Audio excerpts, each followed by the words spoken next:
உள்ள குடும்பத்துல தாங்க நபியை பிறக்க செய்யணும். கல்லா வல்லாஹி மால் ஷைத்தான் அலைஹி சபீல்.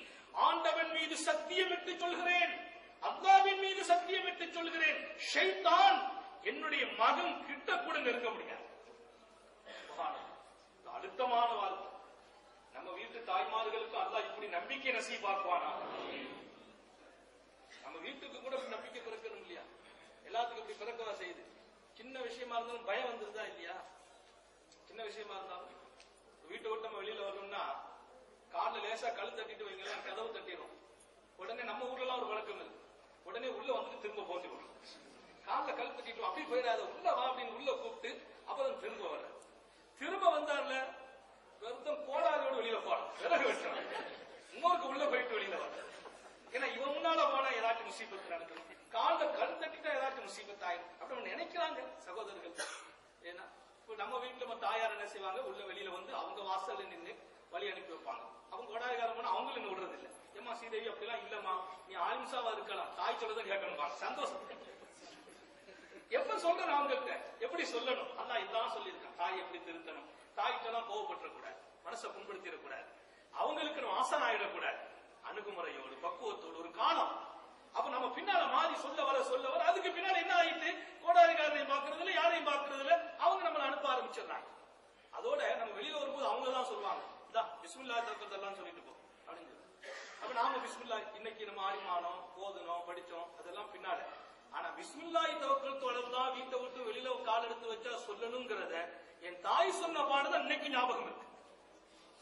அது 2-3 வயசுல மதரசாவில போய் அடிக்குமே ஓதுற போது சொல்லி கொடுத்த பாடம் இன்னைக்கு மறக்கல. வீட்டுக்குள்ள நுழைவோம், அம்மா சொல்லுவாங்க அஸ்ஸலாமு அலைக்கும் என்று சொல்லி நுழைவாயாக. அன்னைக்கு சொன்ன அஸ்ஸலாமு அலைக்கும், இன்னைக்கு நாம துபையில நம்ம ரூம்ல நுழைஞ்சாலும் அஸ்ஸலாமு அலைக்கும் நுழையலாம். படித்து வருகின்ற பாடம் ஒன்று, தாயின் மடிதான் முதல் பள்ளிக்கூடம் நண்பர்கள். அமீனா சொல்றாங்க பாருங்க, அழுத்தமான வார்த்தை. ஓ கல்லா வல்லாஹி மால் ஷைத்தான் அலைஹி சபீல். அல்லாஹ்வின் மீது சத்தியமிட்டு சொல்கிறேன், ஷைத்தான் என் மகனை நெருங்கவே முடியாது. சொல்லிட்டு ஒரு வார்த்தையை சேர்த்து சொன்னாங்க, வல்லாஹி இன்ன லிபுனி லஷஅனா. அல்லாஹ் மீது சத்தியமா இன்னொரு செய்தி சொல்றேன், என் மகனுக்கு சிறந்த எதிர்காலம் இருக்கிறதுன்னு சொன்னாங்க. ரொம்ப அந்தஸ்து இருக்குது. அல்லாஹ் எப்ப சொல்ல வைக்கிறான், 2 வயசுல சொல்ல வைக்கிறான். இன்ன லிபுனி லஷஅனா, என் மகனுக்கு ஒரு பெரிய எதிர்காலம் இருக்கிறது, அந்தஸ்து இருக்குதுன்னு சொல்லுவாங்க. கைக்கு ஒப்படைச்சிட்டு போயிட்டாங்க. ஹலிமா சாதியா ஆமினாவுடைய அரவணைப்புல வளர்றாங்க மக்கமா நகரத்துல. சுப்ஹானல்லாஹ், மக்காவுல நபி 2 வயசு.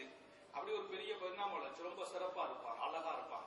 அந்த வீதியில நடந்தா அவங்க நட, அவங்க குணம், அவங்க பேச்சு, பழக்க வழக்கத்துக்கு அவங்க இருந்த இனிமை, யாரை கண்டாலும் முகம் மலர்றது, யாரை கண்டாலும் சிரிச்சு பழகிறது. மக்காவுல எப்படிப்பட்ட ஒரு வாழ்க்கைன்னு சொன்னா, வரலாற்று அந்த பகுதியை இப்னு இஸ்ஹாக் தாரியத்துல முஅர்ரிகீன்கள் சொல்றாங்க, வரலாற்று ஆசிரியர்கள். ரயீசுல் முஅர்ரிகீன், வரலாற்று ஆசிரியர்களுக்கெல்லாம் தலைவர்னு ஒருத்தங்க இருக்கிறார். எப்படி ரயீசுல் முஃபஸ்ஸிரீன், தஃப்சீர் கலையின் தலைவராக இப்னு அப்பாஸ் இருக்கிறார். வரலாற்று கலையின் தலைவராக ரயீசுல் முஅர்ரிகீன் இப்னு இஸ்ஹாக் ரஹ்மத்துல்லாஹி அலைஹி. அவங்க வரலாறு தான் வரலாற்றுல ரொம்ப சகியானது, அங்கீகாரமானது. அவங்க சொல்ற அந்த ஒரு பக்கம் இந்த செய்தி எழுதுறாங்க, அதை பார்த்தா திரும்ப திரும்ப நான் படிச்சேன். ஏன்னா அவங்க வீதியில வருவாங்க, மக்காவில் அவங்க பார்க்க 1000 கண்கள் வேணும். எல்லா குடும்பத்துக்காரங்களும் அவங்கள கூப்பிட்டு பேசுவாங்க. பேசுனா பேச இனிமையா இருக்கும். தேவைக்கு பேசுவாங்க, தேவைக்கு அதிகமா பேசினா வாயை பொத்திட்டு முக மலர்ச்சியோடு நிற்பாங்க. தேவைக்கு தான் பேசணும், தேவைக்கு மீறி பேசக்கூடாது என்பதை பின்னால நபி உலகத்திற்கே அழைப்பு தர்றாங்க. இப்போ அவன் வாய தேவைக்கு மீறிய வார்த்தைகளை பொத்திக்கிட்டாங்க, சிறுபிராயத்திலிருந்து அதை வாழ்க்கையாக கத்து தர்றாங்க. அடிப்பொத்திக்கிடுவாங்க, சிரிச்சுட்டே இருப்பாங்க, முகம் வளருவாங்க, அந்த குடும்பங்களோடு தங்களை இணைச்சுக்கிடுவாங்க. மக்காவில் எப்படி ஒரு சூழல் ஏற்பட்டுச்சு, மக்காவில் எல்லா குடும்பத்திலையும் நபி போக ஆரம்பிக்கிறாங்க சின்ன வயசுலயே. இன்னொரு விஷயம் என்னதுன்னா, அப்துல் முத்தலிப் தான் பொறுப்பு. அப்துல் முத்தலிப் ஒரு உண்மையை அவங்க குடும்பத்துக்கு உணர்த்துறாங்க. அவங்க விளங்கிட்டாங்க. நபி ஸல்லல்லாஹு அலைஹி வஸல்லம் உட்கார வைப்பாங்க. ஸல்லல்லாஹு அலைஹி வஸல்லம் குடும்பத்துல எல்லாரும் ஒண்ணா வந்து சாப்பிடுவாங்க. அந்த குடும்பம் பெரிய குடும்பம். அப்துல் முத்தலிபுடைய குடும்பம் இருக்கு பாருங்க, பெரிய குடும்பம். சாப்பிட உட்காருவாங்க, எல்லாத்துக்கும் ஒண்ணா கொஞ்சம் சாப்பிட கொடுப்பாங்க, சாப்பிட்டுட்டு இருப்பாங்க. நபி ஸல்லல்லாஹு அலைஹி வஸல்லம் கூட இருப்பாங்க. எல்லாரும் திருப்தியா சாப்பிட்டு சாப்பாடு மிச்சமா இருக்கும்.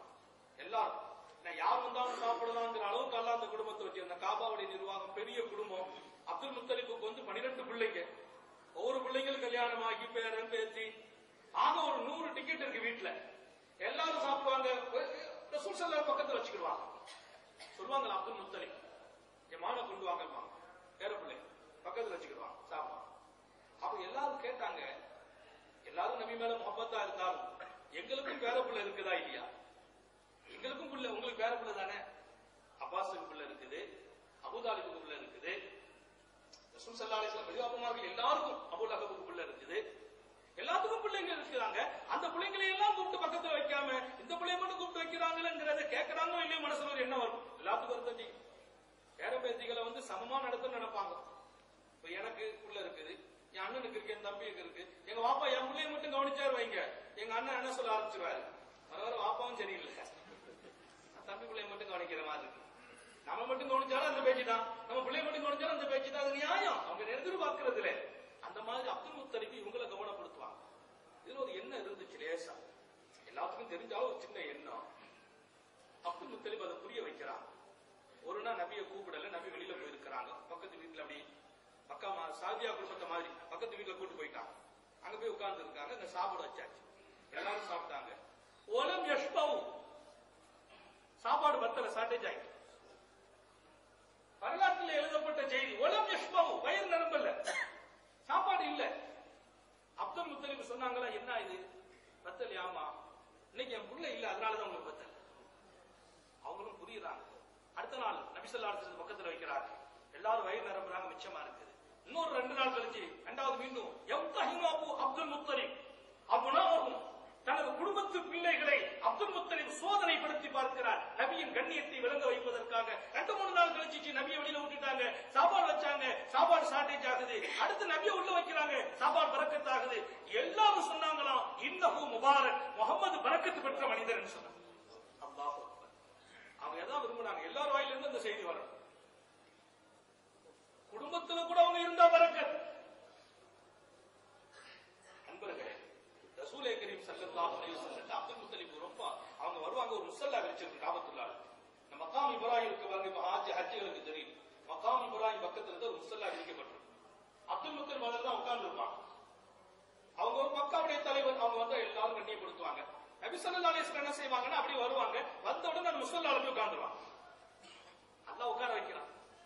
உட்கார்ந்த உடனே பக்கத்துல இருக்கவங்க எல்லாம் எழுந்திருங்க. அந்த சின்ன பிள்ளை போய் உட்கார்ந்தா, வேஷ்வாம் இடத்துல போய் சின்ன பிள்ளை உட்கார்ந்து என்ன செய்வோம், வெளியே தள்ளிட்டு அந்த பாண்டி இந்த பக்கம் ஆடி இல்லை. அவங்க எல்லாரும் நாட்டுவாங்க. அப்துல் முத்தலிப் சொல்லுவாங்க, தாவு இப்னி இன்னலகுல ஷஅனா. ஆமினா சொன்ன அதே வார்த்தை இங்க அப்துல் முத்தலிப் வாயில் பிறக்கிறது. என் மகனை விட்டு விடுங்கள், அவருக்கு எதிர்காலம் பிரகாசமாக பெரிய அந்தஸ்து இருக்கிறது. பக்கத்துல உட்கார வைக்கிறாங்க, கண்ணியப்படுத்தினாங்க. ஸல்லல்லாஹு அலைஹி வஸல்லம் சொன்னாங்க, சிறுவர்களை வந்து எப்படி நடத்தணும், குழந்தைகளை நம்ம எப்படி வளர்க்கிறோமோ அப்படி வளர்த்தாங்க. அவங்க உள்ளத்தை காயமாக்கிற கூட முதல் விஷயம் விளங்க, நம்ம பிள்ளைங்களுடைய உள்ள காயமாக்கப்படக்கூடாது. பிள்ளைங்களை வந்து எப்போதுமே நம்மின் பக்கம் அன்புடையவர்களாக அவர்களை வளர்க்க முயற்சிக்கணும். எதுக்கெடுத்தாலும் பிள்ளைகளை அடிக்கிறது முதல்ல நிறுத்தணும். 2 வயசுல அடிபடுற வயசா, 3 வயசு அடிக்கப்படுகிற வயசா?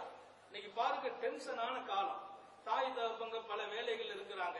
சின்ன வயசு பிள்ளை ஏதாவது சேட்டை பண்ணிச்சு, 2 வயசு வேண்டாங்க, 1.5 வயசு பிள்ளை ஒரு பாலை கவுத்துட்டு வைங்களேன், சுபஹான்